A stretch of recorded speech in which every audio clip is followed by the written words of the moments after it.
Seperti inilah suasana sebuah properti yang disinyalir kantor PT Palkon Indonesia yang berada di kawasan Bukit Sejahtera, Blok BD nomor 8 Karangjaya, Kota Palembang, sesuai dengan yang tertera di aplikasi mesin pencari dan sejumlah media massa.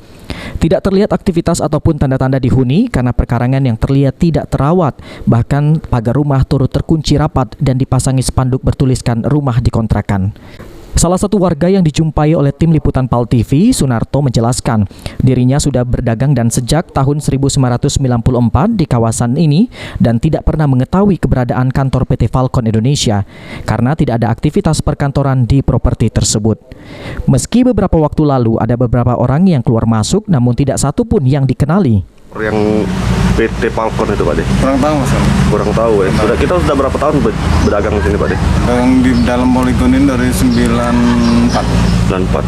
Itu memang tidak katiknya nih sejauh ini yang namanya PT Palkon itu, Pak De? Memang belum pernah dengar. Belum pernah dengar ya. Di sini ada berapa PT, Pak De, yang kita tahu, Pak De? Kalau di dalam sini banyak PT. Banyak. Siko PT kami tidak tahu namanya. Tidak tahu namanya, tapi kenal ya? Ya, kenal. Tapi kenal ya. Tapi yang itu tidak tahu ya? Tidak tahu.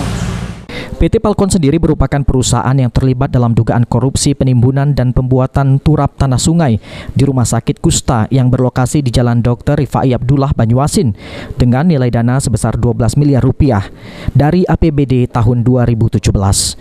Dalam kasus ini, pihak Polda Sumatera Selatan mengamankan 2 tersangka dan salah satunya yakni Direktur PT Palkon Indonesia.